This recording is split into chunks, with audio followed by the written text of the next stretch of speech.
روشن کر دیں۔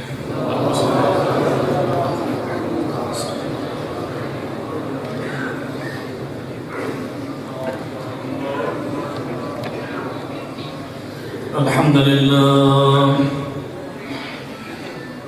لله نحمده ونستعينه ونستغفره ونؤمن به ونتوكل عليه ونعوذ بالله من شرور أنفسنا ومن سيئات أعمالنا من يهده الله فلا مضل له ومن يضلله فلا هادي له ونشهد أن لا إله إلا الله وحده لا شريك له ونشهد أن محمدا عبده ورسوله اللهم لك الحمد كما ينبغي لجلال وجهك وعظيم سلطانك اللهم صل على محمد وعلى آل محمد أفضل صلواتك بعدد معلوماتك وبارك وسلم۔ پھر تصور شہنشاہ کونین کا دل میں میرے بسط احترام آ گیا، نطق کے بو سے میری زبان کے لیے جب لبوں پہ محمد کا نام آ گیا، سب کہتے ہیں صلی اللہ علیہ وسلم۔ اب تو ذرا قریب ہو جاؤ۔ نطق کے بو سے میری زبان کے لیے جب لبوں پہ محمد کا نام آ گیا، لائے تشریف جو سرور انبیاء، لائے تشریف جو سرور انبیاء، آئے جو ہی صحابہ کی محفل میں وہ سارے اہل نظر تب یہ کہنے لگے لو ستاروں میں مائے تمام۔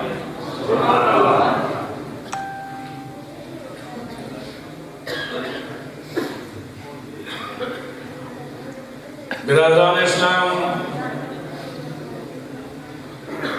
مسجد نبوی میں بیٹھا تھا کہ حضرت مولانا فاروق حیدری صاحب کا فون آیا تو گنبد خضرا کی رونق کی بہاروں میں انہوں نے مجھے یہاں سنی کانفرنس میں آمد اور ایک جلسے میں شرکت کی دعوت دی، اور میں نے وہیں اس کی فون میں انہیں میسج میں یہ کہا کہ جس مقدس جگہ پر میں بیٹھا ہوں اور 74 سالہ تاریخی سنی کانفرنس، اس میں اپنی شرکت سعادت سمجھتا ہوں۔ وکیل صحابہ قائد اہل سنت حضرت مولانا قاضی مدد حسین صاحب رحمۃ اللہ علیہ، میرے والد محترم شیخ الحدیث مولانا سراج الدین صاحب رحمۃ اللہ علیہ کے دیوبند میں کلاس فیلو تھے۔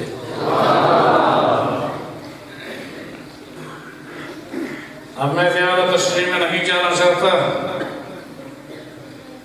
میرے دوستوں اور بزرگوں، موجودہ حالات آپ کے سامنے ہیں۔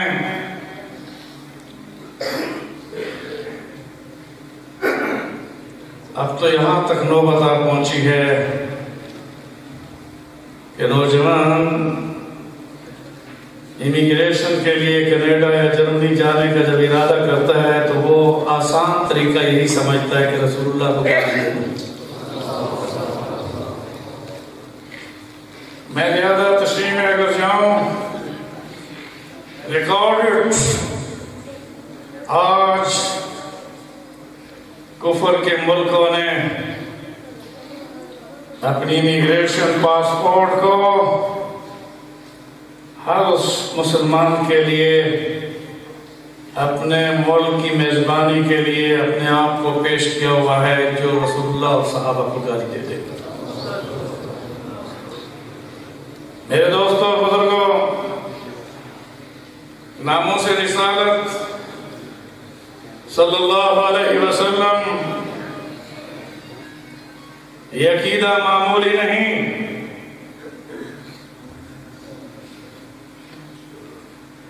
اس حد تک میں کہوں گا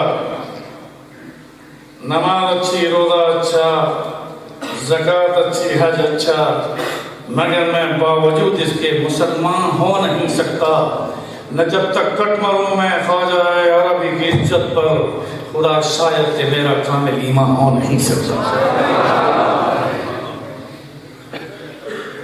اور وقت بہت کم ہے اور میں نہیں چاہتا کہ آپ کی یہ کانفرنس جو صبح سے آپ بیٹھے ہیں اور آخری مقرر تو دعا کے لیے آتا ہے، لیکن میں یہاں پر اس عقیدے کی وضاحت کرنا چاہتا ہوں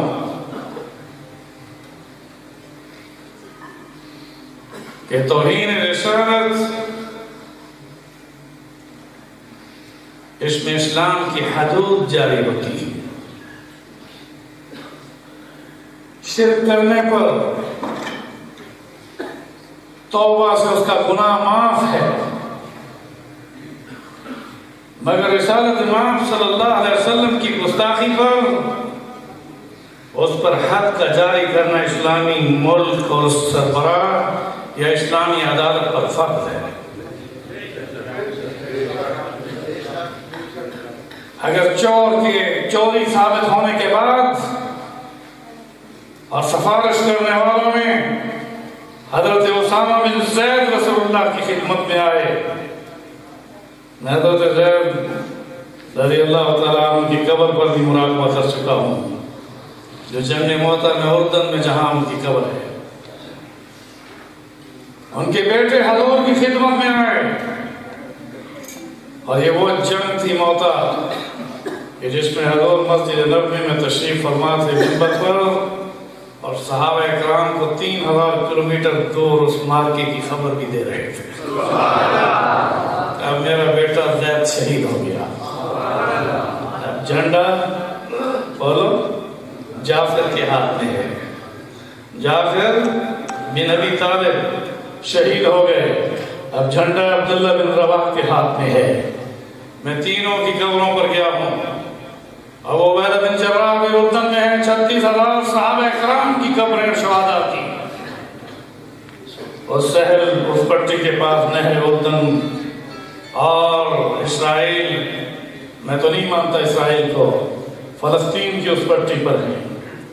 میرے دوستوں اور بزرگوں، رسول اکرم صلی اللہ علیہ وسلم نے جواب میں فرمایا، اسامہ جا کر ان سے کہہ دو لو سرقت فاطمہ بنت محمد، اگر یہ چوری میری بیٹی فاطمہ بھی کرتی تو میں اس کے بھی ہاتھ کاٹتا۔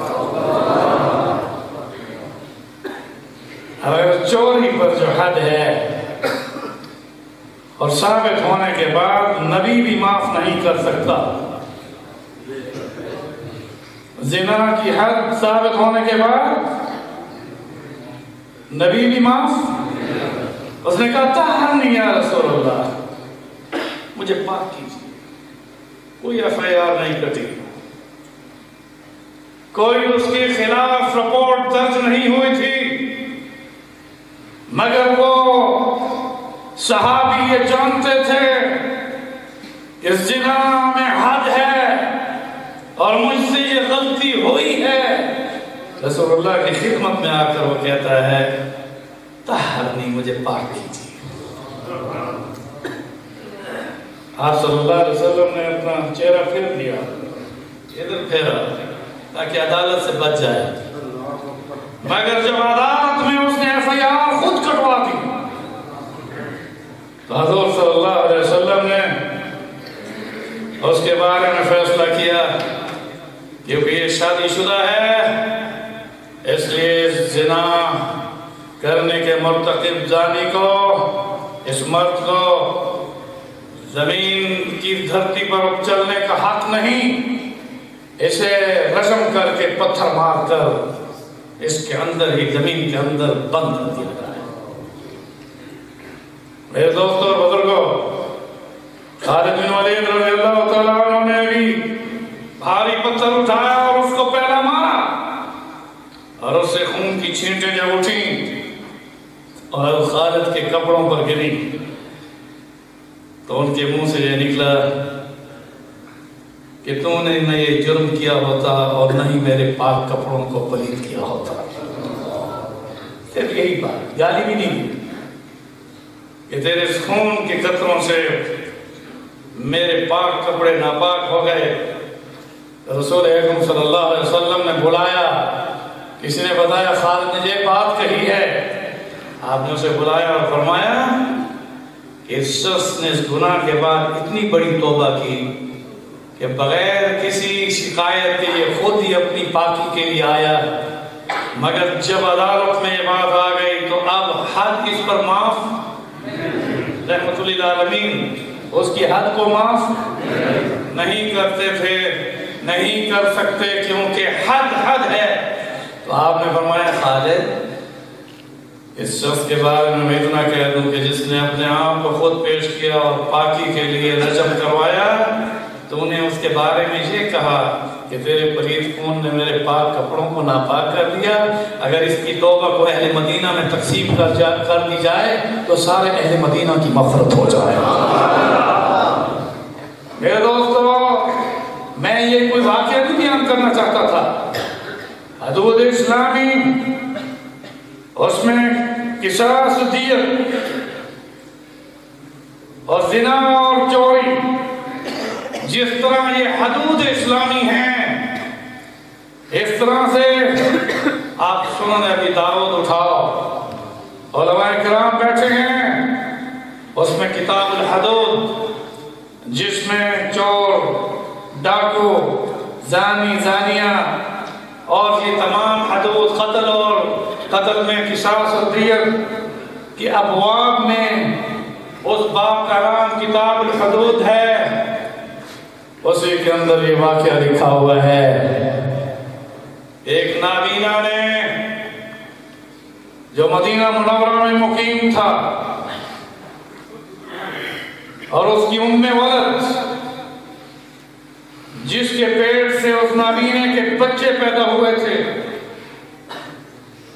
اور اس کی اس بیوی نے جو ام ولد تھی، اس نے اس نابینے کے آگے رسول اکرم صلی اللہ علیہ وسلم کی توہین کی۔ اس نابینا صحابی نے بصارت نہیں، بصیرت تھی، چھرا اٹھایا اور اپنے بیوی اسے ام ولد کے پیٹ کے اندر اسے جہنم نصیب کر دیا۔ دوسرے دن یہ شکایت رسول اکرم صلی اللہ علیہ وسلم تک پہنچی۔ ایک نابینا نے ام ولد کو پیٹ میں چھرا گھونپا ہے، تو آپ صلی اللہ علیہ وسلم نے اپنی عدالت میں سارے صحابہ کو بلایا۔ میں اب نص کے ساتھ بیان نہیں کرتا، وقت تھوڑا ہے۔ سنن ابی داؤد اٹھاؤ، اور یہ بخاری شریف میں بھی واقعہ موجود ہے، مگر سنن ابی داؤد میں تفصیل کے ساتھ ہے، جس میں حضور صلی اللہ علیہ وسلم نے صحابہ کرام کو بلایا اور مسجد نبوی میں آپ صلی اللہ علیہ وسلم نے اللہ کی قسم کھا کر فرمایا، کون ہے کہ جس نے اپنی ام ولد کو چھرا گھونپا؟ پچھلی صفوں سے وہ نابینا صحابی کھڑے ہوئے، صحابہ کرام نے انہیں راستہ دیا، حضور صلی اللہ علیہ وسلم کے سامنے آ کر کھڑے ہو گئے، اور آپ نے پھر قسم دی کہ بتاؤ کہ تو نے یہ کیوں قتل کیا؟ اور اس نے اللہ کی قسم کھا کر یہ کہا کہ یا رسول اللہ صلی اللہ علیہ وسلم، وہ آپ کی ذات پر توہین کر رہی تھی، توہین رسالت پر میں نے اس کے پیٹ میں چھرا گھونپا ہے۔ تو حضور صلی اللہ علیہ وسلم نے بھی قسم کھا کر فرمایا کہ اب اس پر نہ دیت ہے نہ قصاص ہے، کیونکہ جس کو اس نے قتل کیا ہے وہ واجب القتل تھی۔ حدود اسلامی ہے، جب ایک جرم ثابت ہو جائے یا تو پھر ان ججوں سے پوچھو کہ جنہوں نے اس کے جرم میں اس ملزمہ کو مجرم قرار دیا، FIR کاٹنے والے سے پوچھو جس کا نام محمد امیر بخاری ہے، جو وہاں کا DSP تھا اور اس نے اس FIR کو کاٹا۔ یہ بڑا حساس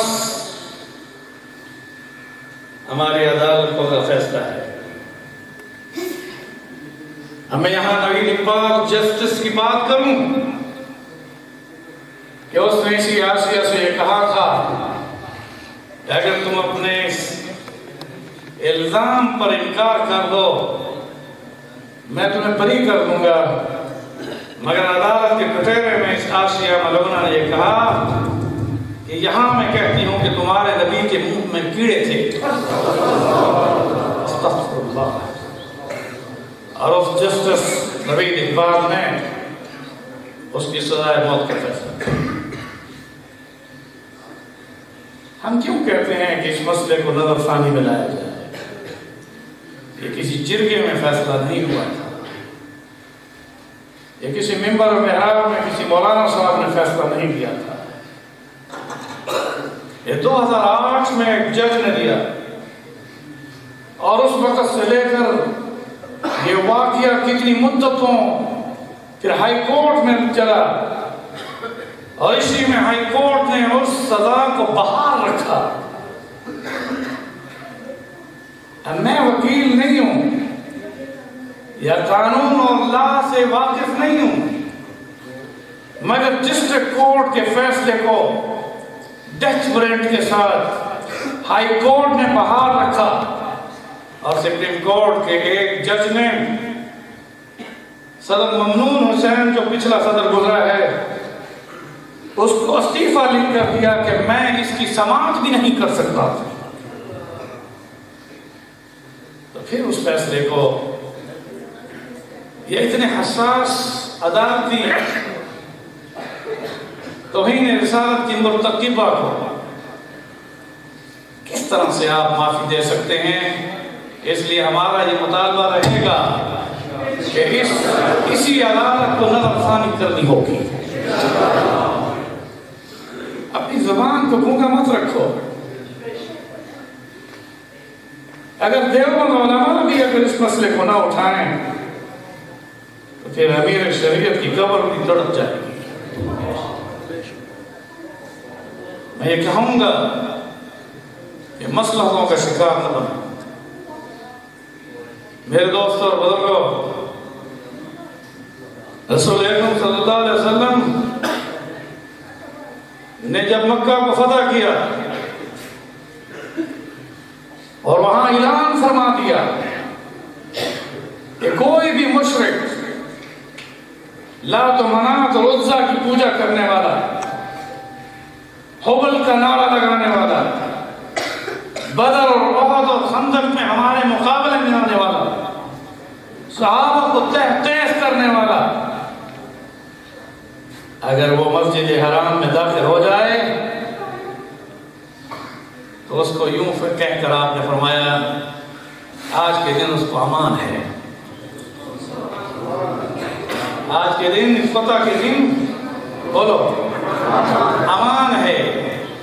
وہ حضرت ابو سفیان کے گھر میں بھی چلا جائے امان ہے، اور اگر اپنے گھر کے اندر بیٹھ کر اپنا دروازہ بند کر کے بیٹھ جائے اس کو بھی امان ہے۔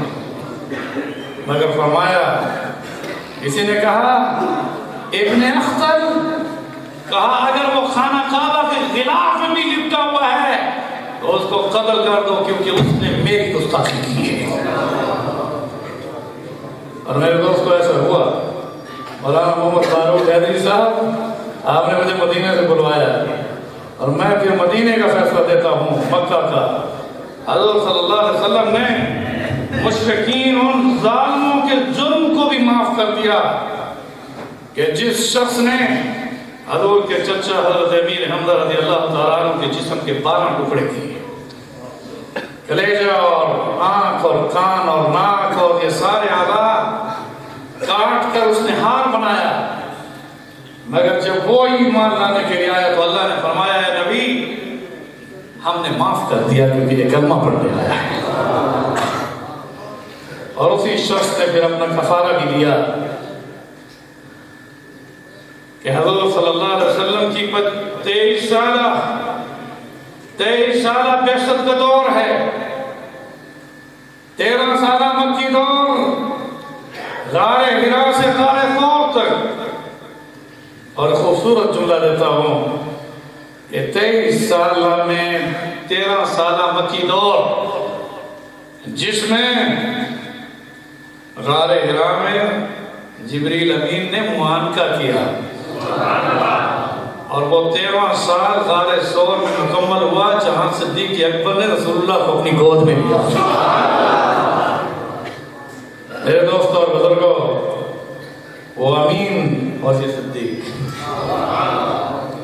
اب میں اگر اس طرف چلا جاؤں، میں تو چاہتا تھا کہ خدا میں اہل سنت اس سنی کانفرنس میں 73 سالہ ایک تاریخ ہے. مولانا مخلص عبداللہ صاحب کے والد محترم اللہ جنت میں جگہ عطا فرمائے. میں تو اس کانفرنس میں پہلی بار آیا ہوں، مگر دفاع صحابہ ہو یا دیگر ہمارا ختم نبوت کا پلیٹ فارم ہے. پوری دنیا میں کینیڈا، امریکہ، برطانیہ اور یورپین کنٹریز میں ہر سال ہمارا یہی پیغام ہے، اور ہمیشہ میں چاہتا ہوں اور وہاں پر نعروں کی گونج میں یہ بات کہتا ہوں کہ سید کونین تیرے جانثاروں کو سلام، یعنی گردوں نے نبوت کے ستاروں کو سلام.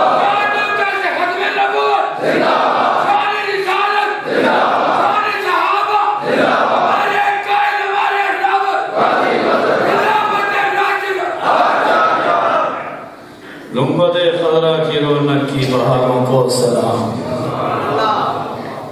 انبیاء کے بعد رتبہ ہے انہی کے نام کا، ان کی ہمت سے پھلا پھولا چمن اسلام کا.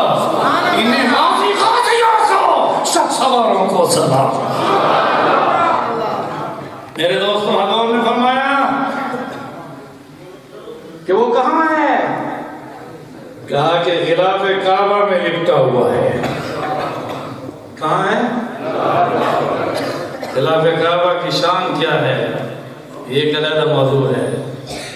میں تو ایک جملہ جو دے رہا ہوں اس کے پیچھے ایک بہت بڑی تاریخ ہے.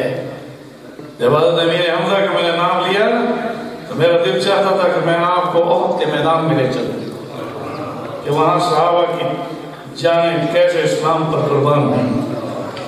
اور ان میں سے ایک صحابی ایسے ہیں جن کو حضرت صلی اللہ علیہ وسلم کو جب بتایا گیا یہاں تو پینے کا پانی نہیں ملتا، مگر اس کے تو جسم پر سارا جنت کا پانی اس سے غسل اس کو دیا جاتا ہے. پوچھا جبریل یہ کیا ہے؟ کہا یہ دلہا ہے، اس کی شادی ہوئی اور وہاں رات گھر میں گزاری اور دن کو آپ کے اس پرچم کے نیچے شہید ہوا. تو اللہ نے فرمایا کہ جنبی حالت میں ہوا ہے، شہید کو غسل تو نہیں دیا جاتا، جاؤ فرشتے جنت کا پانی لے کر اس میت کو، یہ دلہا ہے یہ زندہ ہے، اس کو غسل دے.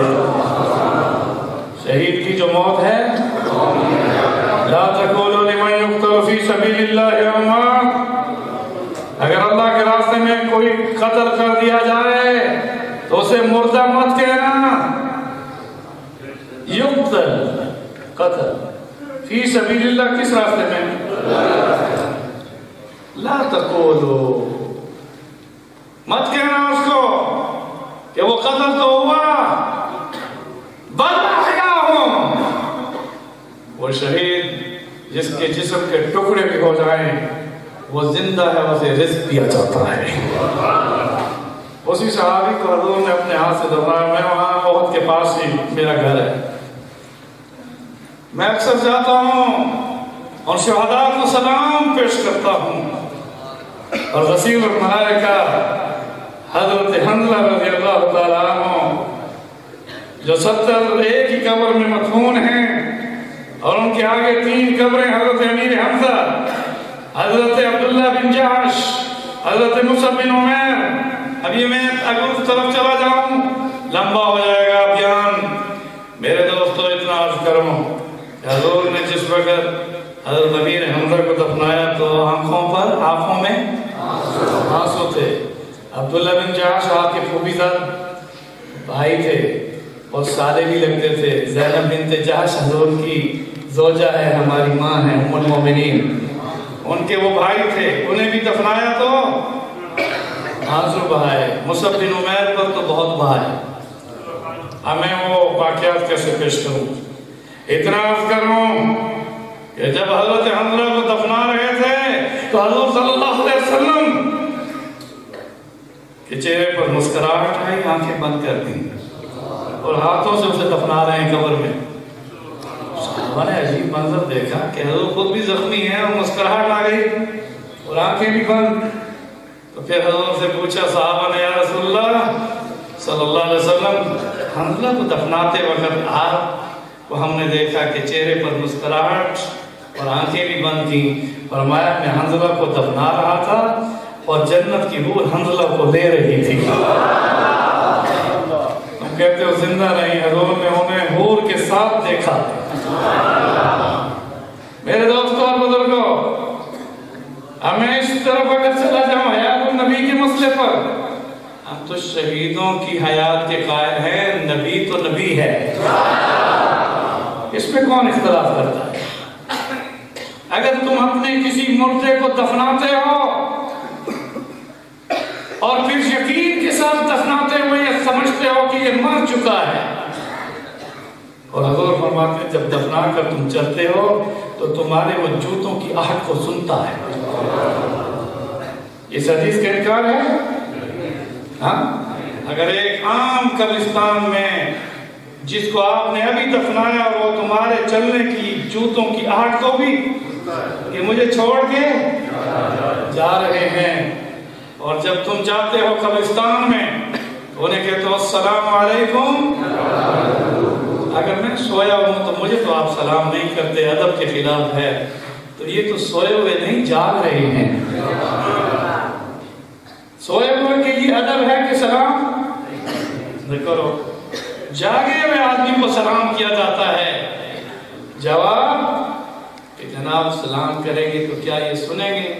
فرمایا یہ بٹن ہے, تم اگر مسلمان قبرستان میں ایمان والوں کو جب یعنی السلام علیکم یا اہل القبور کہتے ہو, ایسے بٹن دباؤ گے سلام کا, تمہاری یہ آواز زمین پر ہے, مقام علیین تک پہنچے گی اور وہاں سے اس کی روح پلٹ کر تمہیں جواب دے گی. میرے دوستوں اور بزرگوں, میں اب اس موضوع کی طرف نہیں جانا چاہتا. میں عرض کر رہا تھا کہ 23 سالہ بعثت کا وہ دور جس میں 13 سال مکی دور اور مدنی دور 10 سالہ, اور اس میں ابتدائی 2 سال میں غزوہ بدر ہجرت کے دوسرے سال ہوا. تحویل قبلہ ہو, رمضان مبارک کے روزوں کی فضیلت ہو اور جہاد کا حکم ہو, یہ تینوں ایک ساتھ حکم نازل ہوئے. اور اس میں شعبان کے مہینے میں اللہ نے ہمارے لیے کعبہ کو قبلہ بنایا ہجرت کے دوسرے سال, اور اسی آنے والے مہینے میں رمضان کے روزوں کو فرض کیا, اور اسی پہلے رمضان میں غزوہ بدر ہوا. میرے دوستوں, ان 14 کو بھی میں سلام کرنے جاتا ہوں. مسجد عریش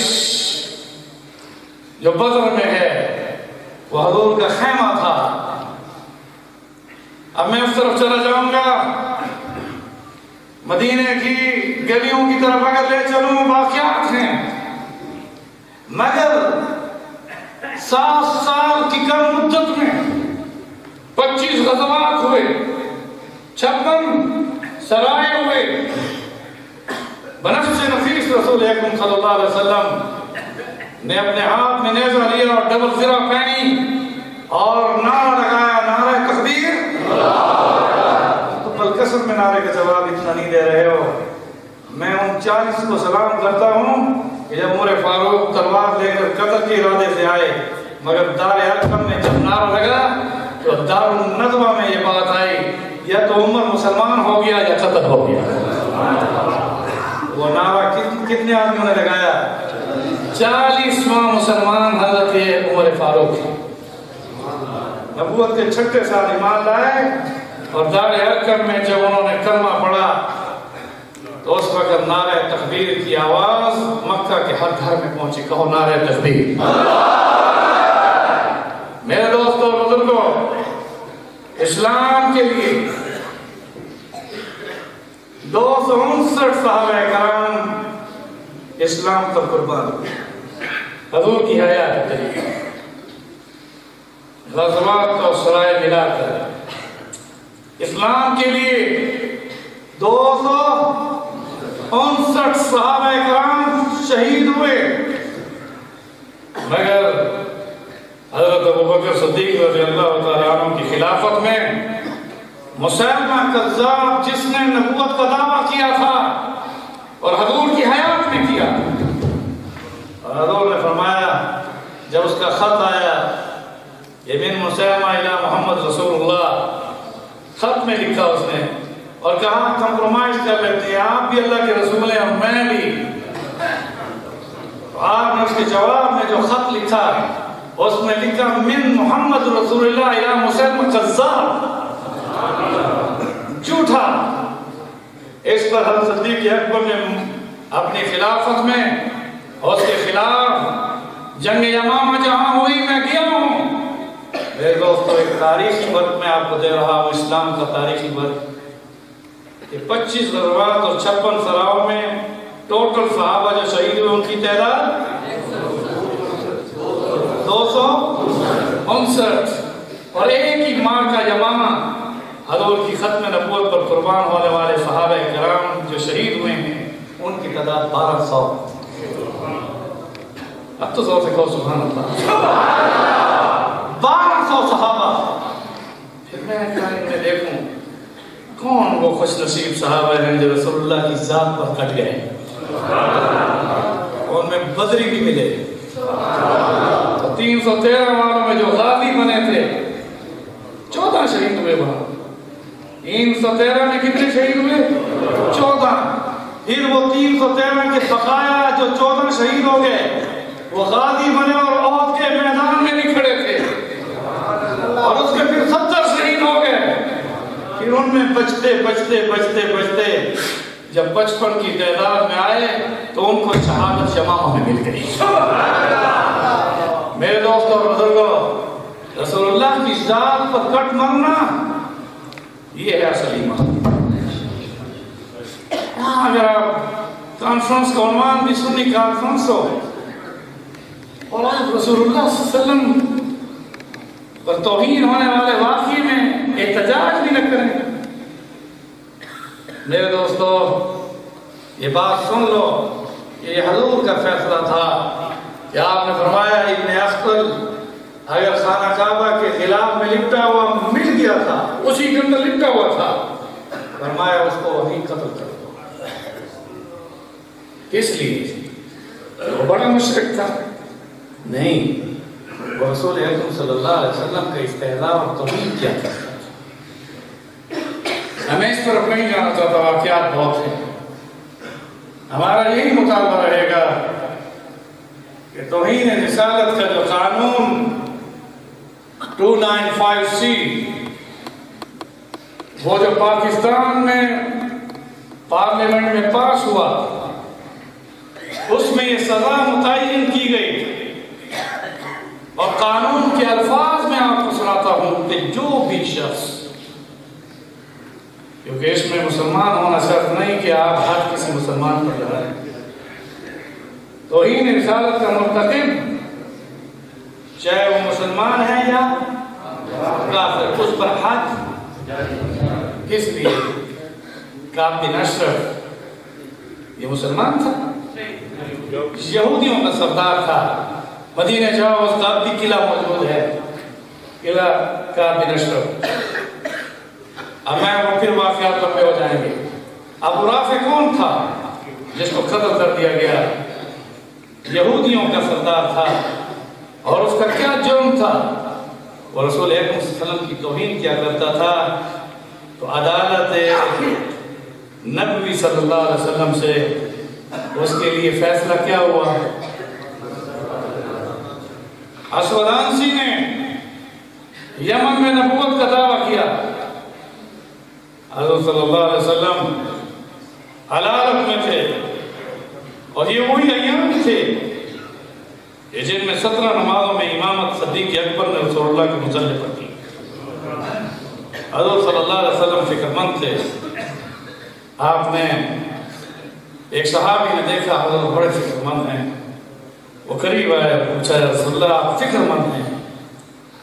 آپ نے فرمایا کہ یمن میں ایک شخص ہے جس نے اب بڑی جماعت بنا رکھی ہے اور وہ میرے مقابلے میں اعلان کر رہا ہے کہ وہ بھی رسول ہے میں بھی رسول ہوں. تو اس نے کہا رسول اللہ پھر کیا حکم ہے؟ یہ حکم عدالت نبوی کا فیصلہ ہے. آپ نے فرمایا جاؤ اس کا سر اس کے تن سے. اس کے بعد حضرت فیروز علیہ رضی اللہ تعالیٰ عنہ حضور کی اس علامت میں مدینہ چھوڑ کر یمن پہنچے اور اللہ تعالیٰ نے انہیں اتنی تیز رفتاری کے ساتھ یمن پہنچایا کہ حضور صلی اللہ علیہ وسلم اس اپنی علامت کے دوران اپنے اس حجرے سے جو مسجد کے بائیں طرف آپ کا وہ حجرہ حضرت عائشہ صدیقہ رضی اللہ تعالیٰ عنہ کا حجرہ جس پر ان اللہ و ملائکتہ یصلون علی النبی گنبد خضرا, وہاں جہاں حضور آرام فرما رہے ہیں اللہ نے اپنی پیارے نبی کی ازواج مطہرات میں اس غرفے کو چنا جس کے لیے اللہ نے اس زوجہ حضور کی اس زوجہ کے لیے خود گواہی دے کر کہا فرمایا سبحانک ھذا بہتان عظیم. میرے دوستوں اور بزرگوں, جس کی طہارت اللہ نے بیان کی ہو تو اس کا حجرہ کتنا طاہر ہوگا. خود بھی طاہرہ. پھر اس کے بعد میرے دوستوں موضوع یہ نظر ہو جائے گا. سنو, حضور علامت میں آخری اپنی یعنی آرام کی جگہ اسی جگہ کو منتخب کرنے کے لیے ساری ازواج مطہرات سے اجازت مانگی. اس کے بعد حضور وہاں سے منبر کے پاس آئے. آپ کے چہرے پر رونق تھی, مسکراہٹ آئی. صحابہ نے خوشی محسوس کی کہ بیماری میں حضور انہی سفر کے جہاں میں یہ سفر آج سفر کا آخری دن ہے. 30 سفر آج ہے, کل ربیع الاول انشاءاللہ آنے والی رات یعنی ربیع الاول کی پہلی رات ہوگی, کیونکہ 30 کے بعد اسلامی مہینے میں 31 کی رات نہیں ہوا کرتی. اس کے لیے مفتی منیب صاحب کا اعلان کرنا ضروری نہیں. میرے دوستوں اور بزرگوں, حضور سے پوچھا صحابہ نے کہ آپ کے چہرے پر بڑی بشاشت ہے. آپ نے فرمایا میرے پاس ابھی جبریل امین آئے اور انہوں نے مجھے آ کر یہ خبر دی کہ جو آپ کا غلام یمن گیا تھا فاز فیروز وہ کامیاب ہو گیا. وہ کیا ہو گیا؟ میں مدینہ یونیورسٹی میں اکثر جامعہ اسلامیہ میں بہت بڑی لائبریری ہے, وہاں کتابوں کا مطالعہ کرنا چاہتا ہوں. ظاہر ہے کہ اپنا زیادہ وقت جب مسجد نبوی میں یا کتاب کے مطالعے میں بہت بڑا مکتبہ ہے, تو وہاں جیسے یہ بچے بیٹھے ہیں اتنی بلندیوں پر کتابیں سجی ہوئی ہیں. اس میں میری نظر ایک کتاب پر پڑی حیات صحابہ. حیات میں نے کہا کتاب ایک جلد میں ہے, اور اگر یہ مولانا یوسف کاندیلوی رحمۃ اللہ علیہ کی ہوتی تو وہ تو کئی جلدوں میں. اچھا, پھر میں نے پھر ان کی جلدوں کو پڑھا ہوا ہے, عربی میں ہے وہ اصل میں. میں نے کہا یہ مجلد بھی یہ کتاب چھوٹی ہے لیکن نام اس کا حیات ہے. تو لائبریرین سے میں نے کہا امین المکتبہ سے کہ یہ کتاب میں مطالعہ دلانا چاہتا ہوں. تو اس نے کہا ٹھیک ہے. تو وہ کتاب اس نے مجھے جب دی تو وہ اردن کے ایک بہت بڑے عالم دین کی لکھی ہوئی کتاب تھی. تو مجھے خوشی ہوئی کہ حیات صحابہ پر اردن کے عالم دین نے کیا اپروچ کی ہوگی. اس کتاب کی سب سے بڑی خوبی یہ تھی حیات صحابہ جو مولانا یوسف ناندیوی صاحب کی ہے اس میں ان کے سارے واقعات ہیں، مگر اس نے حیات صحابہ میں ان صحابہ کو لیا جن کے بارے میں رسول اللہ نے کیا فرمایا۔ یہ بڑی عجیب سی بڑی خوبصورت ہوتا ہے، اور الفابیٹیکلی الف با تا سا کے ساتھ اللہ تعالیٰ نے خلافت راشدہ کا آپ نعرہ لگاتے ہیں تو میں آپ کو ایک اور بات بتاؤں کہ جب اگر الفابیٹیکلی بھی جائیں این بعد میں آتی ہے الف با پہلے آتا ہے۔ عثمان کی این ہو یا علی کی این ہو وہ بعد میں آئے گی، عمر کی بھی این ہے، مگر یہاں پر ابو بکر میں الف با ہے۔ بات سمجھیں؟ تو اس میں اس کتاب کی جو ماشاءاللہ ترتیب ہے وہ الفابیٹیکلی تھی۔ تو میں نے کہا سبحان اللہ، حق چاہیا میں جس کا پہلا نعرہ ہم لگاتے ہیں کتاب میں الفابیٹیکلی بھی وہی نعرہ ہے۔ میں کویت میں خطیب رہا اور 32 سال خطیب رہا عربوں کا۔ قاضی مدد حسین صاحب رحمۃ اللہ علیہ سے میرا آنا جانا بہت زیادہ قریبی تھا۔ میں نے اپنی 3 بیٹیاں کویت میں جو ناز اور کتنے آرام اور بڑا ماحول اور اچھا اور ویلا، ان سب کو چھوڑ چھاڑ کر میں نے اپنے والد صاحب کی نصیحت پر انہوں نے فرمایا اگر انہیں تعلیم دین دینا چاہتے ہیں اور تربیت کے ساتھ تو کویت میں مت رکھو، انہیں قاضی مظہر حسین صاحب کے مدرسے میں داخل کرو۔ میں کویت سے ان بچیوں کو لے کر آیا اور وہ چھوٹا سا مدرسہ کئی مرموں پر تھا، کیناروں میں نہیں تھا۔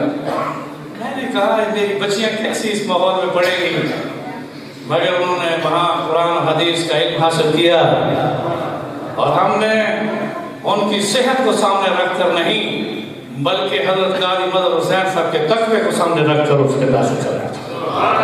میرے دوستو، میں نے اس میں جب ایف کا خانہ کھولا یعنی فے، اس میں فیروز،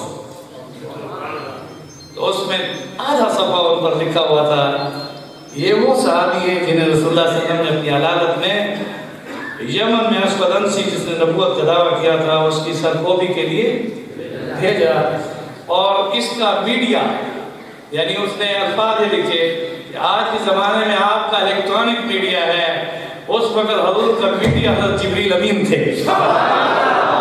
جبریل امین نے وہاں یہ واقعہ ہوا اور یہاں خبر مدینے میں دے دی کہ فاض فیروز کامیاب ہو گیا۔ تو اس نے لکھا کہ آخر میں ایک بات بڑی خوبصورت جو آپ کو میں اجازت بھی دیتا ہوں۔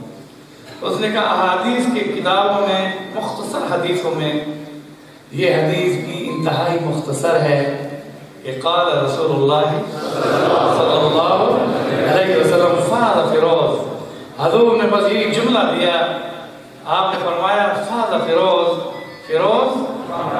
کامیاب ہو گیا، اور واقعے کی تشریح بعد نے کی کہ کیسا کامیاب ہوا کہ جس جھوٹے مدعی نبوت نے دعویٰ کیا تھا جبریل نے اس کی خبر دی کہ یا رسول اللہ آپ کے خادم اور غلام نے اس جھوٹے کذاب نبی کا سر اس کے تن سے جدا کر۔ میرے دوستوں اور بزرگوں، میں زیادہ وقت نہیں لینا چاہتا، اسی میں ایک واقعہ بھی بتاؤں۔ اسود انسی قتل ہونے سے قبل اور حضرت فیروز ابھی مدینہ سے روانہ ہو رہے ہوں گے یا اس دوران میں وہاں یمن میں واقعہ ہو گیا کہ ایک تابعی، صحابی نہیں تھا، تابعی، جنہوں نے حضرت معاذ بن جبل کے ہاتھ پر اسلام قبول کیا تھا، اس اسود انسی نے اس عبداللہ نام کے صحابی نہیں تابعی کو اپنی عدالت میں بلایا اور اسے کہا کہ تم کس کو نبی مانتے ہو؟ تو اس نے کہا لا الہ الا اللہ، زور سے پڑھو۔ اسود انسی نے کہا جیسے وہ رسول ہیں میں بھی رسول ہوں۔ اب مسلم غلامی میں اس تابعی نے یہ جواب دیا خبردار، یہ میرے کام تیرے اس کلمات کو سننے کے متحمل نہیں ہے۔ اسی پر امام حنیفہ رحمۃ اللہ علیہ نے فتویٰ دیا، جب کسی نے ان سے کہا کہ اگر کوئی شخص یہ کہے کہ میں نبی ہوں اور کوئی مسلمان اس سے دلائل کی روشنی میں اگر پوچھتے ہو یہ پوچھ لے کہ اگر تم نبی ہو تو کوئی اپنی دلیل دو، تو اس دلیل کے ماننے پر بھی وہ مسلمان کافر ہو جائے گا۔ کس لیے؟ کہ حضور کے بعد کوئی نبی، اب کوئی دلیل کی ضرورت ہے کسی کی؟ کیونکہ یہ دلیل ہے کہ اس ابو مسلم خولانی نے اس مسئلے کو حل کیا کہ میرے کان تیری دعوی نبوت کو سننے کے حامل نہیں۔ اسد انسی نے کہا کہ آگ جلاؤ، آگ جلانے سے قبل اسے پنگوڑے میں بٹھایا گیا،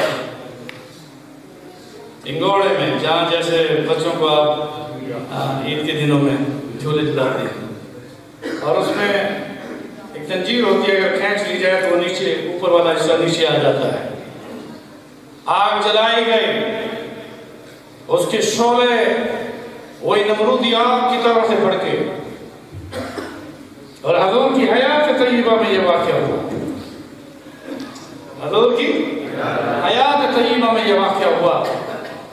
اور پھر اس کے بعد ہوا یہ کہ جس وقت آگ بھڑک کر بلندیوں پر اس کے شعلے پھیل رہے تھے تو اس زنجیر کو کھینچا گیا، اور اس میں ابو مسلم خولانی جو اس کے اندر زنجیروں میں لپٹے ہوئے وہاں بٹھائے گئے تھے اس آگ کے اندر پھینک دیے گئے، اور اسود انسی کی جماعت نے تالیاں بجائیں اور انہوں نے کہا کہ اتنی بڑی سزا ہمارے اس مجدد نبی نے دے دی ہے۔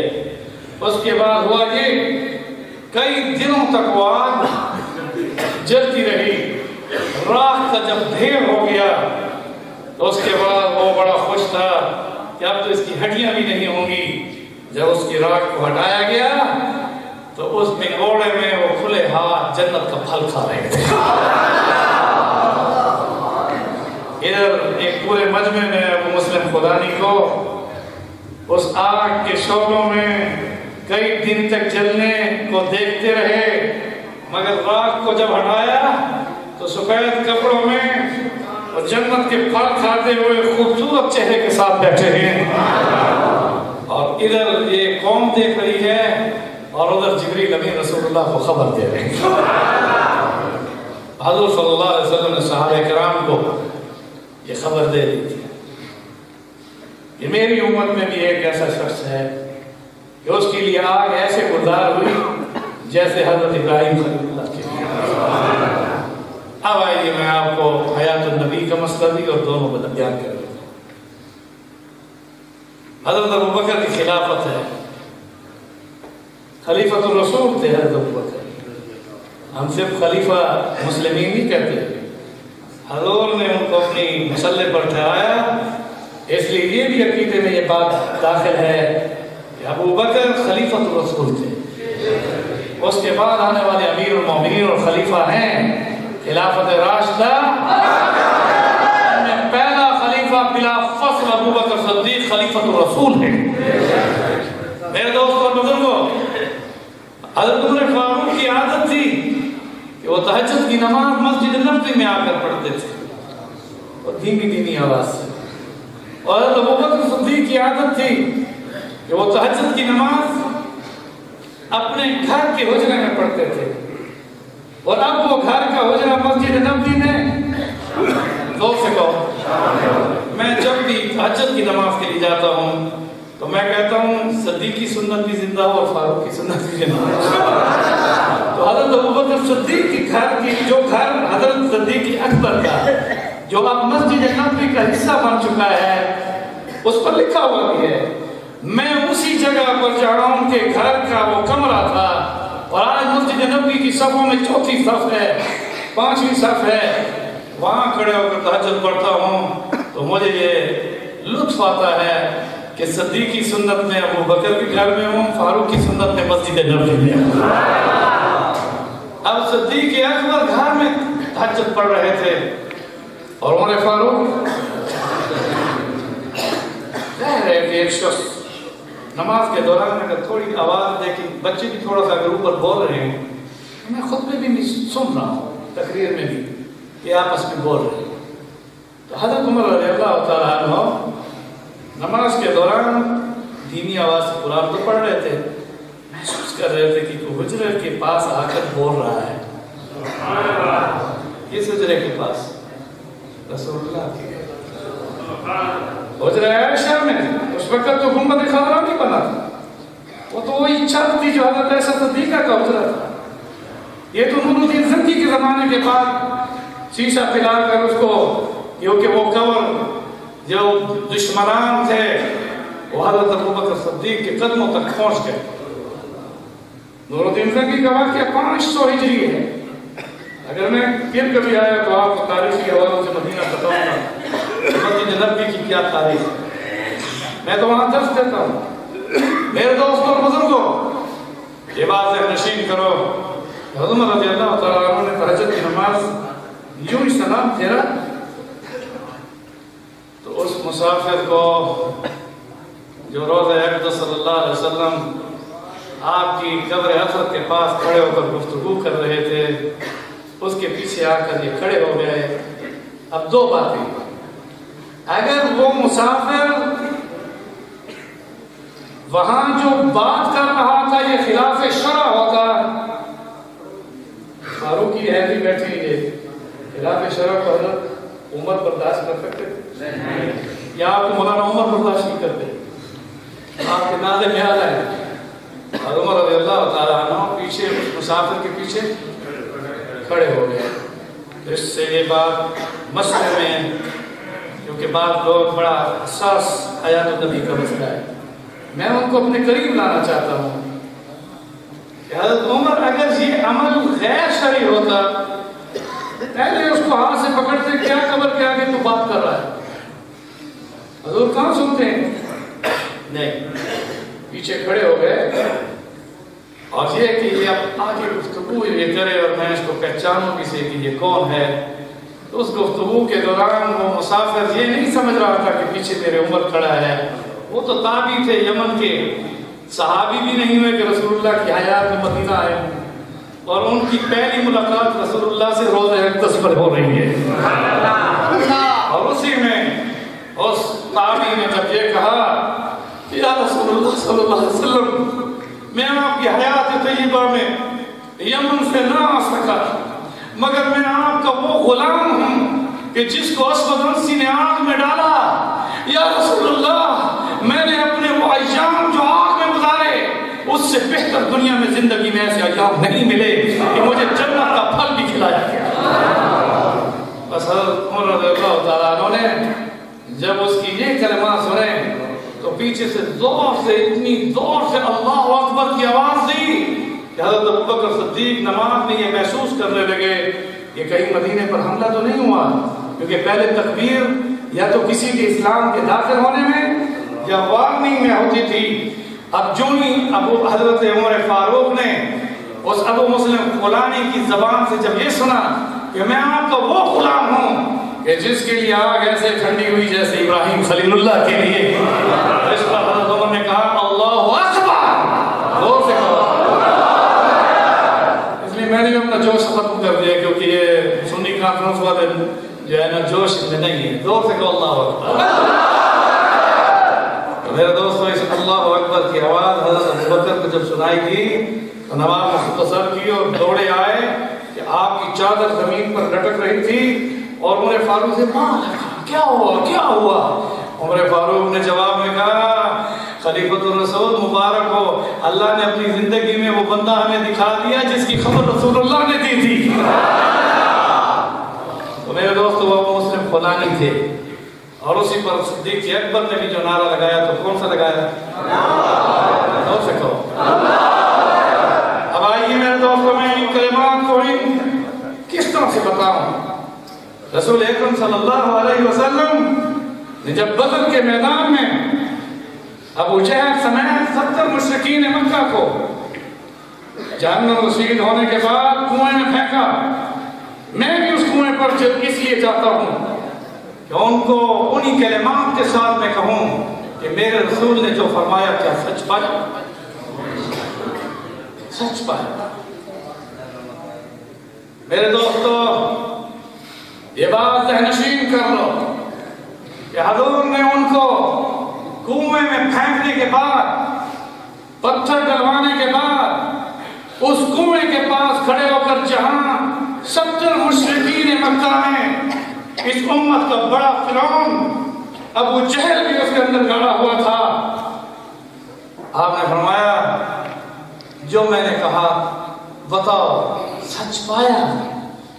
حضرت رضی اللہ تعالیٰ عنہ فوراً سوال کیا یا رسول اللہ یہ قبرستان نہیں، یہ کنواں ہے، اس میں مدفون ہو گئے، پتھر ڈال دیے گئے، کیا آپ یہ جو الفاظ کہہ رہے ہیں وہ کیا سن رہے ہیں؟ حضور نے فرمایا کہ تم سے زیادہ وہ سن رہے ہیں۔ میرے دوستو اب میں کیسے بتاؤں، نظر کی بات ہے۔ حضور نے فرمایا جب بھی کوئی مومن فوت ہوتا ہے تو اس کی یہ بشارت جو آسمان کو نہیں چھو سکتی، فرجع البصر هل ترى من فطور ثم ارجع البصر كرتين ينقلب اليك البصر خاسئا وهو حسير، تم بار بار آنکھوں کو، اپنی نگاہوں کو اٹھا کر آسمان کی طرف اگر اٹھاؤ تو تم میں کوئی یہ دعویٰ کر سکتا ہے کہ اس بشارت میں اس کی آنکھ آسمان کو دیکھ سکتی ہے؟ بولو قطع نہیں۔ قرآن نے کہا تم آسمان تک اپنی نگاہوں کو چھو بھی نہیں سکتے۔ میرے حضور نے فرمایا جب مومن کی روح قبض ہو رہی ہوتی ہے، ابھی وہ قبرستان میں نہیں پہنچا ہوتا اور انگلیوں سے بھی روح اس دست ہوتے ہوتے جب سینے سے خارج ہوتی ہے تو اس کی آنکھ کی بشارت اتنی مومن کی قوی ہو جاتی ہے کہ جو پہلی رات کا چاند نہیں دیکھ سکتا وہ ساتوں آسمانوں کے اوپر اپنی جنت کو دیکھ رہا ہوگا، اور کافر کی نگاہ بھی بڑھ جاتی ہے جو یہ نہیں جان سکتا کہ اس کارپیٹ کے نیچے، اس اینٹ کے نیچے کیا ہے، مگر حضور نے فرمایا کہ جب کسی کافر کی روح قبض کی جاتی ہے تو ساتوں زمینوں کے نیچے اپنی جہنم کو دیکھ رہا ہوگا۔ ہم تو اس عقیدے کی ہیں کہ قبر کو مٹی کا ڈھیر نہ سمجھو، یا تو جنت کے باغوں میں سے ایک باغ ہے یا جہنم کے گڑھوں میں سے گڑھا ہے۔ انہی کلمات کے ساتھ مسجد نبوی میں بہت سارے لوگ مجھ سے سوال و جواب کرتے ہیں۔ مجھ سے کسی نے کہا کہ کیا رسول اللہ صلی اللہ علیہ وسلم سنتے ہیں؟ میں نے کہا اس کا جواب میں اس کو کس منطق کے ساتھ، پھر میں نے وہی حدیث جو ہے نا قبر اپنے جانے والوں کی آہٹ کی آواز کو سنتا ہے، پھر میں نے کہا سلام کرو تو اس کی روح پلٹ کر آتی ہے۔ اس نے کہا اچھا اس کی دلیل کیا ہے؟ میں نے کہا حضور صلی اللہ علیہ وسلم یہ روح اقدس کیسے وہ بلندیوں پر ہوگی؟ کون سا وہ وقت ہے جس وقت میں آپ پر سلام نہ کیا جا رہا ہو؟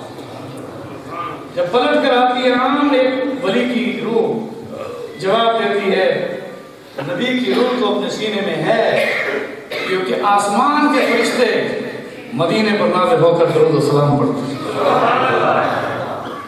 اور اس میں آپ نے فرمایا کہ جو شخص میرے پاس آ کر سلام پڑھتا ہے میں اس کے لیے گواہ بنوں گا،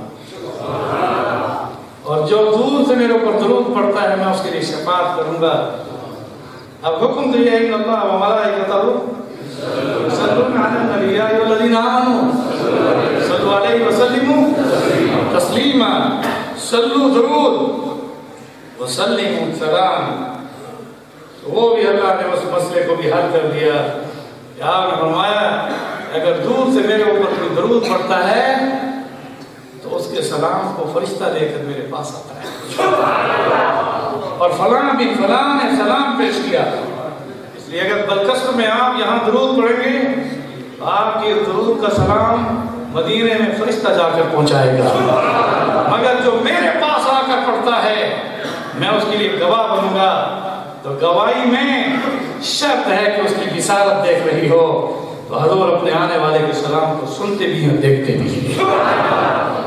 میں نے کہا دلیل تو میں نے کہا دلیل یہ ہے کہ حجر اسود کے بارے میں حضور نے فرمایا کہ جو شخص کی احترام کرتا ہے دور سے یا قریب جا کر بوسہ دے تو قیامت کے دن حجر اسود کی زبان بھی ہوگی اور ابھی ہیں مگر چھپی ہوئی، ابھی ہیں مگر قیامت کے دن اس کی زبان اور آنکھ بولو بہر ہوگی، اور وہ قیامت کے دن اپنی زبان سے اس روز محشر کھڑے ہوئے حاجیوں کو چن چن کر بتائے گا کہ اس نے تیری تکبیر کا نعرہ لگایا۔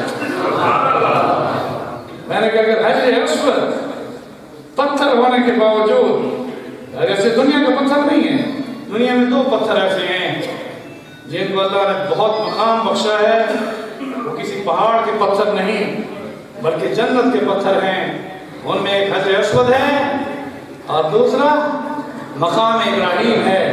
جب مکہ میں اگر دیکھنا ہے تو یہ دو پتھر جنت کے ہیں، اور اگر کسی نے دنیا کی زمین دیکھنی ہو کہ جو جنت میں منتقل ہوگی، وہ مدینہ میں آئے احد کا پہاڑ بھی ہے، مسجد نبوی بھی ہے۔ ہمیں اگر واقعات میں لمبا نہیں جانا چاہتا، میں نے کہا اگر حجر اسود گواہی دے گا،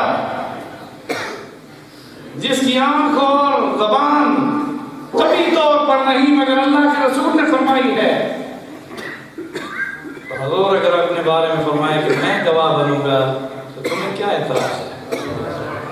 انہی کلمات کے ساتھ بس ایک جملہ دوں گا کہ رسول اکرم صلی اللہ علیہ وسلم اول الخلق، یہ اہل سنت والجماعت قدام اہل سنت کا جلسہ ہے، اس میں ہم اپنا عقیدہ بیان کیے بغیر توحید باری عز و جل پر پختہ یقین اور رسالت محمد صلی اللہ علیہ وسلم کی عظمت اور رفعت اور آپ اللہ نے جو مقام بخشا ورفعنا لک ذکرک، اسی کی روشنی میں ہمارا یہ تمام مسلمانوں کا متفق عقیدہ ہے، جس میں اہل حدیث علماء بھی ہیں کہ حضور صلی اللہ علیہ وسلم اول الخلق ہیں، افضل الخلق ہیں، اکرم الخلق ہیں، رحمت للعالمین ہیں، خاتم النبیین ہیں۔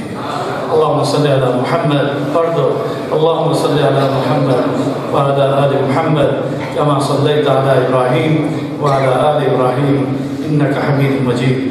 اللہم بارک علی محمد وعلی آل محمد کما بارکت علی ابراہیم وعلی آل ابراہیم انک حمید مجید۔ برائے کریم عز و جل، یہ کانفرنس مدتوں سے 74 سال سے یہاں ہو رہی ہے، اس کانفرنس کے بانیوں میں جو قبروں میں پہنچ چکے، اے اللہ ان کی قبروں کو جنت کا باغ بنا دے۔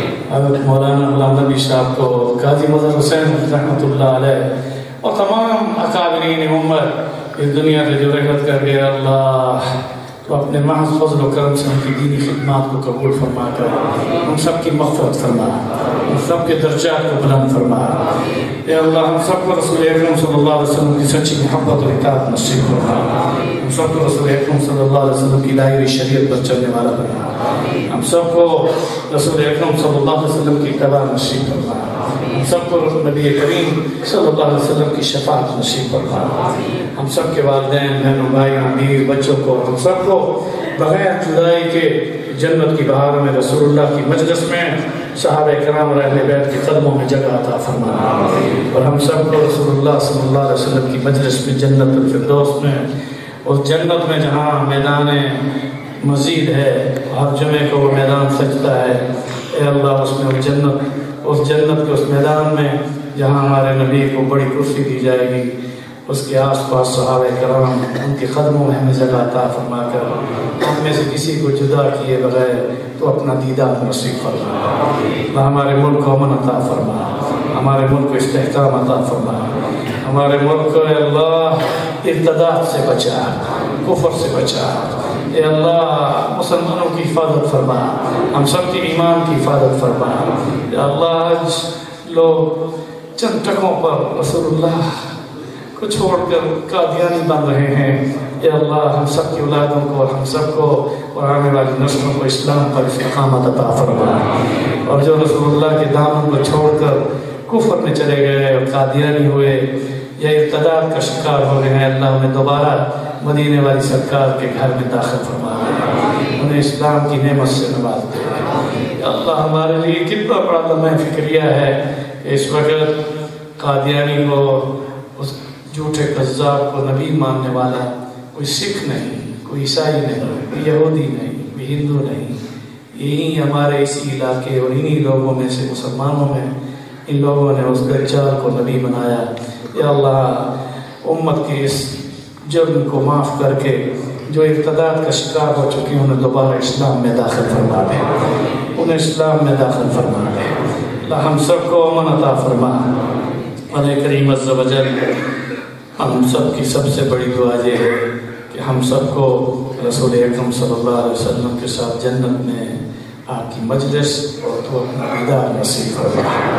سبحان ربک رب العزت عما یصفون وسلام علی المرسلین والحمد للہ رب العالمین.